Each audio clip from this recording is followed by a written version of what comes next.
tumsikie mmoja mwingine. Mheshimiwa Waziri Mkuu, mimi binafsi kwanza kwa niaba ya watu wa Hanang tunakushukuru kwa sababu ya kuweza kufika Hanang na kusikiliza kero za watu wa Hanang. Ninaomba hili ulichukulie, na hili ni tatizo linalowakabili wakulima wengi wa Hanang na wengine wa nje ya Hanang.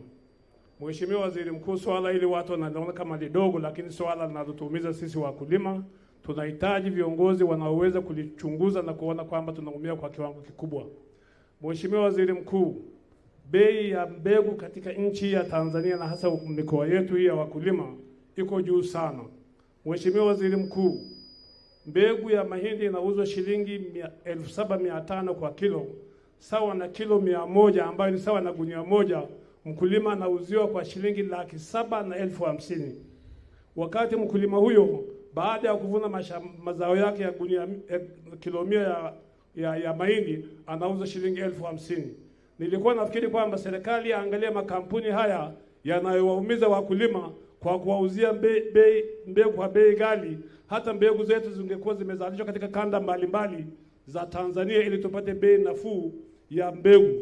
Tunaangalia bei hii kama ni ndogo, lakini Mheshimiwa Waziri Mkuu, bei hii inawaumiza wakulima wa Tanzania na hasa sisi wakulima wa mazao ya mahindi.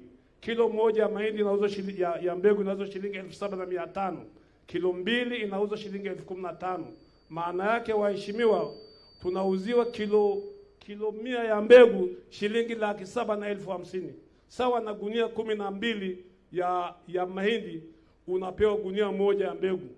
Tunaomba serikali aangalie tuzalishiwe mbegu katika kanda mbalimbali za Tanzania ili bei hiyo iwe nafuu. Lingine Mheshimiwa Waziri Mkuu, ni suala la uuzaji wa mazao kwa kutumia mfumo wa stakabadhi ghalani. Mheshimiwa Waziri Mkuu, mfumo huu umewaumiza wakulima kwa kiwango kikubwa. Tunalia mpaka tunashindwa kukosa mahali pa kulia. Kwa mfano, mazao yanauzwa ghalani kama dengu na mbaazi. Unaambiwa kwamba dengu mara unapovuna lazima upeleke ghalani. Ukifika ghalani hakuna bei maalum, hawana fedha cash, na watu wanaoweza kupeleka ghalani si wote. Mkulima analima dengu yake shambani, serikali haijui shamba liko wapi, haijui mbegu imepatikana wapi, lakini wakati amevuna ameweka kwenye magunia anapewa masharti. Huu ni ukandamizaji. Mheshimiwa Waziri Mkuu, utusaidie. Na ukipeleka ghalani, kwa mfano peleka gunia zako 10 au 50, hakuna fedha, unasubiri katika siku isiyojulikana na bei pia haijulikani.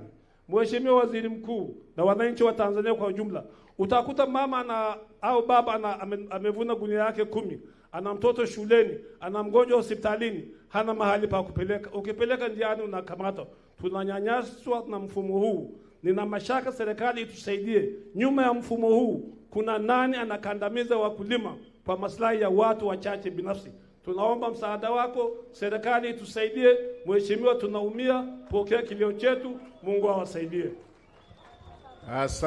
Asante. Nimepokea hoja kubwa, hoja ya kisera, hoja ya jamii, na kushukuru sana.